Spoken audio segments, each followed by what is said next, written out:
This podcast is brought to you by Sci-Fi, the world leader in psychology fitness training. Sci-Fi is scientifically proven to help you optimize your physical, mental, and emotional performance through functional training of your brain, body, and breath. For the first time, have your own clinical psychologist, personal trainer, life coach, breathwork teacher, and mediation instructor all in one. Instead of having to wait months or even years for results, you get them in 75 minutes or less. That's the Sci-Fi difference. Rewire your brain, retrain your body, and refocus your breath. Learn more at psyfi.nyc.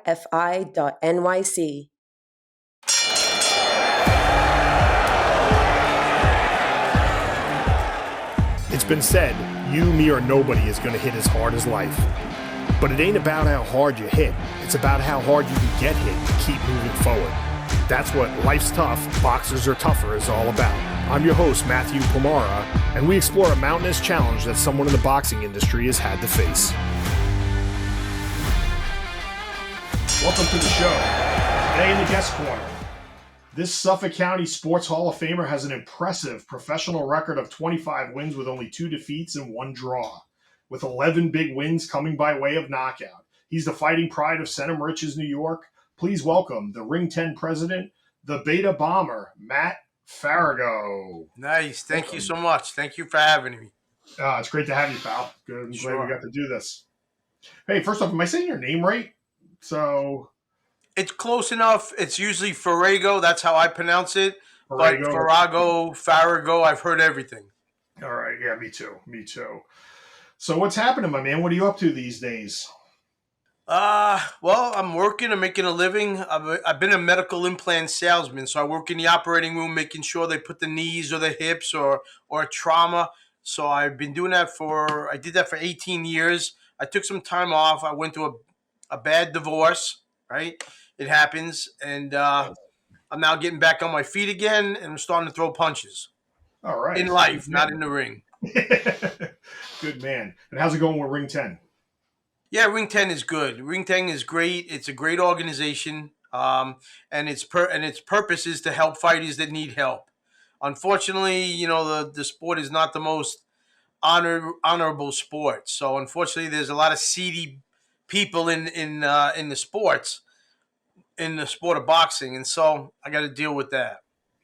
What's funny is, I love the sport of boxing. I really do. But it's just you're right. There's just an element that it's so hard to get overcome. Yeah. In it. But I do love it. I still love the purity of the sport and, 2 people getting in there. So it's always been that. It's always been the 2 fighters and the fight. That's the most honorable. Very, very, not since the Jake LaMotta days did they throw fights or guys got wink, wink, paid off. Those days have gone. With all the TV coverage, you can't fake being knocked out or fake a knockout. So it's a very honorable sport in the ring. Outside the ring, that's a different world. Yeah, you're not kidding. So, the name of our show is Life's Tough, Boxers Are Tougher. So, Matt, tell us why you're tougher than life. Why am I tougher than life? It's about a challenge that you've had to overcome. In the ring, outside the ring, or whatever you prefer, whatever you feel comfortable with. Well, my first challenge is I broke my hand in the first minute of a first round. Totally fractured it. And I sat down and I was undefeated and everybody was there to see me and I'm done. I can't even hit a bag with it, much less hit somebody's head. And I told my trainer, he said, Matt, it's your choice. You want me to quit? We throw it in the towel, it's over. And I said, let me see what happens. And I finished the second round and I finished the third round and he's calling me names and, calling me chicken and I can't punch and you punch like a girl. And I just smiled at him. The end of the fifth round, I threw the overhand right hand, landed right on the button, knocked him out cold, unconscious.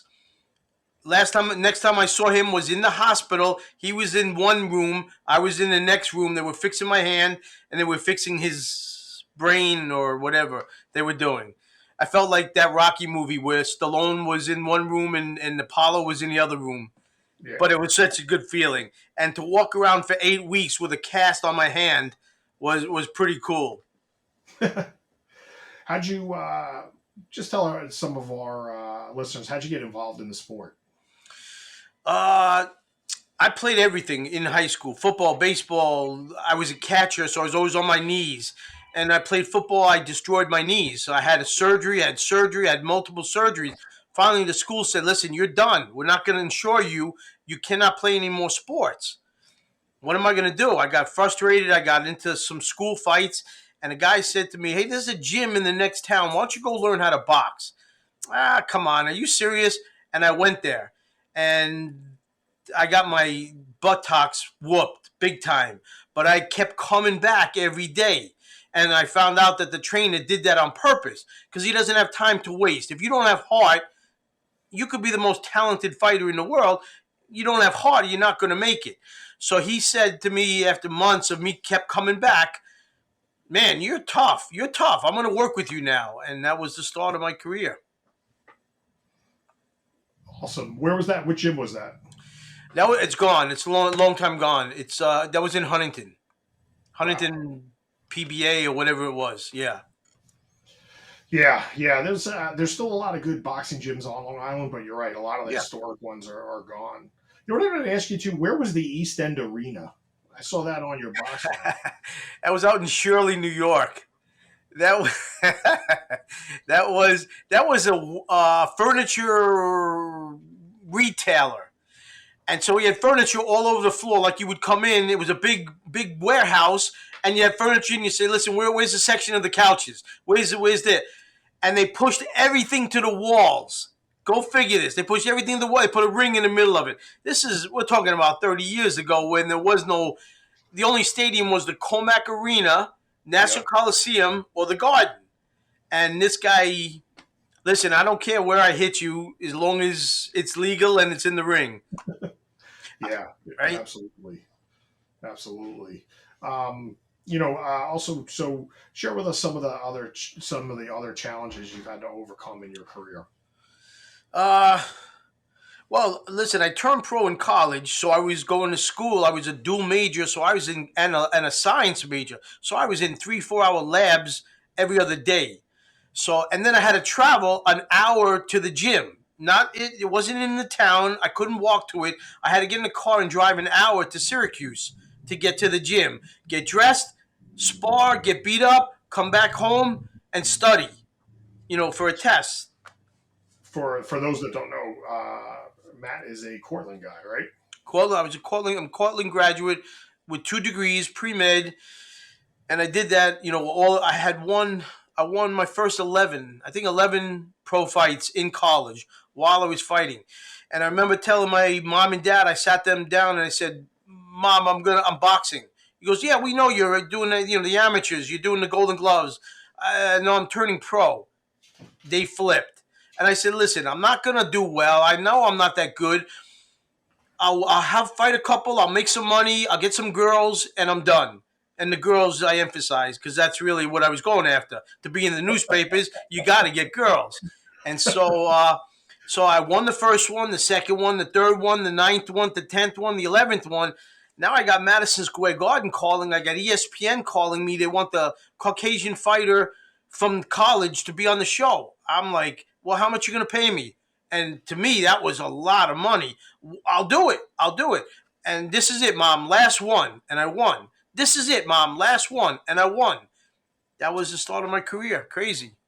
Well, that's talking about overcoming challenges. I guess overcoming your parents' objections, and you can see their side of it, right? You're Oh, studying to be a yeah. doctor. You're studying to be a doctor, and then you come home. Oh, by the way, I'm going to be a professional fighter. Yes, my whole family's in medicine, so I'm following in the footsteps. Listen, like I said, life takes you in funny directions. Do you come to a crossroads? Do you go to the left or you go to the right? To the left, you're going to be a millionaire because you're going to walk into something special, and to the right, you're going to be a bum. So, listen, I took that chance. I did it just to do it, and fate took me as far as it did in the sport. Yeah, and look, it's an impressive record, right? 25, wins, only two defeats. Um, And one draw. Who was the And one draw draw. against? Who was the draw against? Well, I'm going to cheat because I have it up. Yeah. He had just knocked out a guy named Aaron Pryor, and I was lucky enough to get him when he was hot. Who was it? Tell us. Bobby Joe Young. Yes, that's it's funny. I did know that because I literally looked it up before we got here. He just knocked out Aaron Pryor coming back, and they gave him me, and I ended up getting 35 stitches, 60 stitches, a lot of stitches in my left eye, crossed the bridge of my nose, went 10 rounds, full distance, and they scored it a draw. And I was, oh, no, really? And that was it. Yeah. No shame in a draw, though. Come on, Bobby. No shame. No shame. Going 10 with Bobby Joe Young is pretty impressive. Yeah. So what else? So tell us, again, I know some of the other challenges. Are you comfortable sharing the story about your manager? Yeah, people don't see this side. They don't. I had a great manager in Syracuse. I did. The problem was he always very limited to his connections. So I'm fighting these local arenas. I'm not making any money. So where am I going? So it got to the point where I trained for 6 weeks for a fight, and the fight got canceled. Well, what does that mean? I got to train for another 6 weeks? You know what? Enough is enough. I'm going to go to New York City, and I'm going to find the mecca of boxing. So I left him. I went there and I got a new manager. Problem was he was a shady manager, and like I said, I had 5 wins with him in a row, and then he calls me up and he says, "Listen, I got you a fight against the champion of Brazil." Okay, no problem. It's going to be a 12-rounder. Okay, no problem. It's in 2 weeks. Okay, there's a problem. And he said, I said, my trainer is in North Carolina training another fighter. What do you want me to do? He said, well, train yourself. I signed the contracts. Train yourself. Long story short, I got stopped on cuts in the 9th round. He left me in the locker room, said, I'll be right back. And I never saw him again. I never heard from him again. He moved out of the state. And, back then, 30 years ago, whatever it is, there was no internet. I mean, I could tell you what color socks you're wearing right now on the internet. Yeah. I couldn't track him down, and my career was over. Yeah, that was the Jesus fight. The Jesus, yes. No, I went 9 rounds with him. Yeah, that's that's one of the tough things. So tell us how you dealt with that and moving forward. Like, how did you move on from that? Because that's a really tough place to be. Yeah, that was tough. Listen, I was in my prime. Whatever prime you can call it. I had won 26 in a row, 25 and whatever it was, and took my first loss. I took some time off. I found out my manager was gone, not to be seen anywhere. My trainer was, we lost contact with my trainer, and then I had to decide what to do. But you know what? At that point, my heart was gone, and I fought with my heart. I'm not that big. I'm not that hard hitting. I'm not that fast, but I'm never going to give up on you. I'm going to be in your face till that last bell rings. So if I don't have that, I'm not going to be a good fighter. So my heart was gone, and I had to look elsewhere. I had 2 more pro fights at the end. I won one, I lost one, and I said, that's it. I don't need it. I've done enough. I'm going to move on. So look, in the end of the day, you overcame, right? So you got dealt a pretty bad hand. You overcame, took on 2 more fights, and then you went, called it a career, which was probably the smart thing to do. And what'd you wind up doing after that? I had a business. I was in business a little bit. I did some teaching. I had my degrees. You got to remember, I put myself through college, so I had my degrees teaching. I was teaching for a while. And then I got into sales, and then somebody said, well, Matt, you're medically trained. Why don't you sell medical?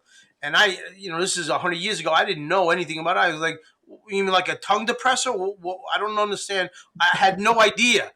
What, a thermometer? I don't know what a medical is. No, they're in the operating room. They're in this.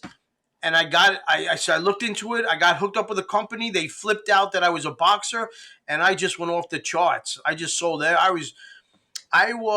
My ex-wife had big house party on New Year's Eve. We had 50 people there, 75. I don't even know how many people. Place is packed. I get a phone call. Matt, where are you? I said, it's New Year's Eve. Where do you think I am? Well, I need you in about 35 minutes. I said, in Brooklyn. Really? And that was it. I spent the entire night, missed the whole party in surgery. So that's what I did. Yeah. Wow. Crazy. That's impressive, though. That's really impressive. Yeah. Again, you got to be on call. You're on call with the doctor, with the surgeon, right? If you're not, step away and I'll find another company that'll do it. So, they paid me back by giving me the business moving forward. I was their primary rep, but I had to come in on New Year's Eve and spend the entire night till New Year's Day. Yeah, but think about the lives you affect. That's amazing. That's a great story. Yeah. And it really shows, like I said, how you overcome a challenge, right? Somebody, posed something to you, you went and you went after it. Where did you teach at? I was teaching out at Sachem School District. I'm a Sachem guy. What's that? I'm a Sachem guy. What was your junior high? I did some high school, but the junior high was Seneca. I was the other one. I went to Sagamore. I think I did a lot of substituting at Sagamore too. I don't remember you. You were a little wise guy. Wise guy wearing a hat. That's neat. I tell you, that's a small world. I didn't see that coming. So that's cool stuff. Yeah. And then you did work with the commission, if I'm not mistaken, correct? I was with the commission, correct. I had a falling out with them, but I was an inspector. Obviously, I think I was a good fit. Being a somewhat intelligent fighter, so I knew both sides of it. And but there was a conflict, and I walked away. You care to share, or? I don't want what? I know. Yeah, I broke a rule. I kept it as quiet as possible. I didn't profit a dime from it. My fighters did. The fighters that I helped profited, and so I had to outweigh. Listen, I know you have a rule. I'm not showing off, and I'm not showing everybody. This is quiet. I'm doing this very under the table. And they found out about it. Some of my competitors in the business complained about it, and they had to release me. No problem, no worries. Yeah. So, and you still had your successful career in selling medical devices, right? Oh yeah, that was just for fun. That was $45 a night, not including expenses. So no, I didn't make a living as an inspector. So tell us about again, another challenge comes your way, and you decide that you want to start helping fighters. Tell us about founding Ring 10, and tell us about how you did. I was with another organization. Real good story. I was still fighting. This is on way back, so let me go back to the beginning how I got involved. I was actually fighting. I just finished a fight in Madison Square Garden, and I said to my mom, "I'm going to go outside and watch the main event." No problem. I went out. I sat down. And 3 or 4 of these guys with flat noses and scars and puffy faces, they sat down next to me on both sides. And they said in their deep voice, "Hey, we like the way you fight. We like you. We want you to join our organization." What organization? It was a ring number, ring so-and-so. I said, "Really? All right, I'll come." I went and I never left. There was about maybe 8 old-time fighters that used to meet in the Bartenders Union Hall in Times Square every once a month. And we met there, we had coffee, and we talked about who we're going to help as the fighters. So they taught me how to do it. The problem was, as they got old and passed away, a new group came in, and they took it over. They used it as a business to profit from it. And I said, whoa. Came a point, I said, I'm done, I'm gone, I'm out. And within a month, I had my first meeting of Ring 10. And we're at top level right now. Nice, yeah. So Ring 10, what year did you found Ring 10? Good point. Oh, it's 10 years now. So I'm going to say, what year? Yeah, 22. I know. I think we've all lost 2 years. So yeah. I think it was 22. It was 12. I think it was 2012. Yeah. Yeah, that's how we met through the Ring 10. I inspired me, right? I'm running Long Island boxing charities now, which I'm having a great time Right. doing.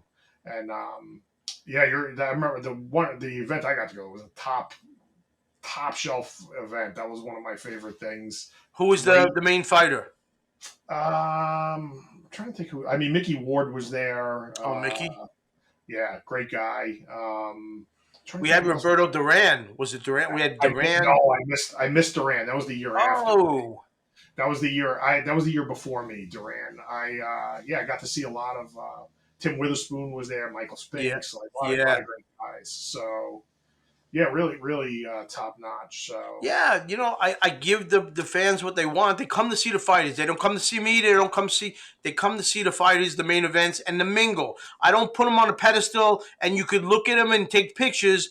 They come down. You come up, you mingle with them the whole time. So it was funny. Like I said, I had Roberto Duran as our guest, right? And at some point we had a little quiet time and we were talking on the dais. And this is true. I had the contract to fight him. I had the contract to fight him in Syracuse. He agreed on it. He never got the contract back, and then he got a bigger payday somewhere else. But as we're talking, and he said in his accent, he said, "Yeah, Syracuse, Syracuse, Syracuse. That's where I was from." So he remembered, and I said, we were supposed to fight." He goes, I don't remember. I don't know." I said, "That's okay. I would have won."